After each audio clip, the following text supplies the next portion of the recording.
Okay, good afternoon. First Assistant Chief Charles Fitzgerald, FITZ-GERALD, here to provide an update from the horrific incident we had yesterday down on Edsel, 3100 block. We have now positively identified all three of our victims that were inside the home. It was a brutal scene inside, just awful. I'm not going to go into too much detail on it, but we believe at this point they were all met the fate of blunt force trauma. There were some stab wounds on a couple of them. They were left in a basement area covered in old dirty clothing, and one person was covered in a carpet. We have a person of interest. We've got someone we're kind of narrowing down on. What I'll do is I'll give you his description. And I guess I could recap. Yesterday afternoon, we got a call for a missing person. It was right around 12:45 yesterday afternoon. When units arrived, they encountered a gentleman that said that he was assaulted at that location. He was assaulted the day before. He was hit with a hammer in the back of his head, he believed twice. Left the location, he came back. When units finally got inside, the minute you open the door, you can see blood. You can see just a horrific scene. Again, the three gentlemen. I'm not going to name them. I'll give you some ages, just out of respect for their families. The oldest was 72, one was 66, and the one was 65 years of age. Again, we don't have much of a motive at this point in time.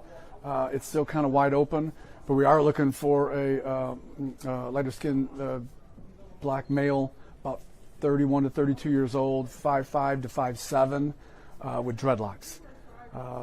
It's about all we have right now. We are combing that entire area, as you all, I'm sure you saw, because a lot of your crews are out there.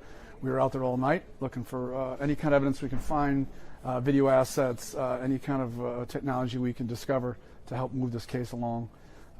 We're asking if you know anything at all, please call obviously 1-800-SPEAK UP at Crime Stoppers or Wards TV. I'd be happy to answer any questions you have. Do you know motive?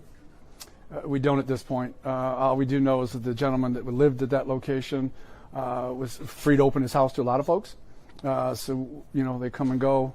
Unfortunately, there has been some speculation, which I don't like to get into too much, that possibly some drugs were being used in the location, but we can't confirm at this point. So there's no evidence of drug, at least not from what you guys first saw? Not from what we first saw. Can you confirm the identities of two victims that we've worked to speak with family members about today, if we were to ask you about them? I will confirm them off camera, Okay. but yep, absolutely.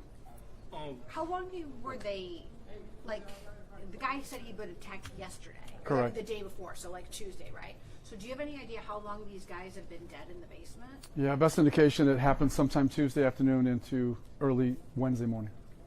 You said that I got two sources that said that they believe that they're investigating as it possibly be drug related. It's very possible, but I'd be speculating at best. And one more question: the 66-year-old, is that the victim? He had 11 things on his record, including a bank robbery, a couple armed robberies. He was 66. Yes, sir. That is that guy. Okay. Yes, sir. Thank you. Do we know if one of the three victims owned the home that they were found in? Or? Yes, the one victim is the main resident of the house. What, just a little confusion, when the police were on the scene and they were responding to a missing person, and then the guy who'd been assaulted the day before came and told them, was this missing person they were looking for responding to that case, was that related to this one? It is related to this one. They were on the run for the missing person that ended up being one of the individuals in the home. Yeah, and that individual had not been seen since Monday. How old was that person? He was 66. I'll get you the actual number. Is that the guy with the record? Because that's the 66-year-old. Unfortunately, all three gentlemen in the house had records. Okay.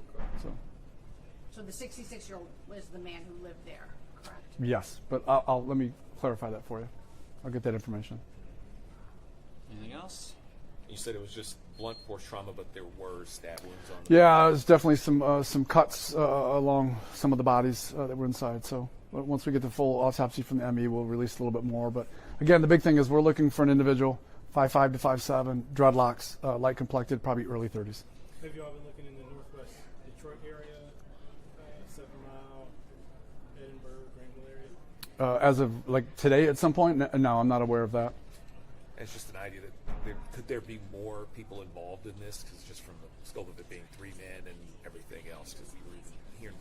talked to that they thought there would be no way that one person could do this. This could have been like a concerted effort with a bunch of guys. Yeah, it's always possible, but right now what we got from the surviving witness is that it was one person. And you said covered with old clothes? Clothing. Old clothing was in the basement, and then one had clothing and some carpet on top of them. What connects the person of interest to these gentlemen? Unknown at this time. All right. Thank you, everyone. Thank you. Thank you. Thank you, sir.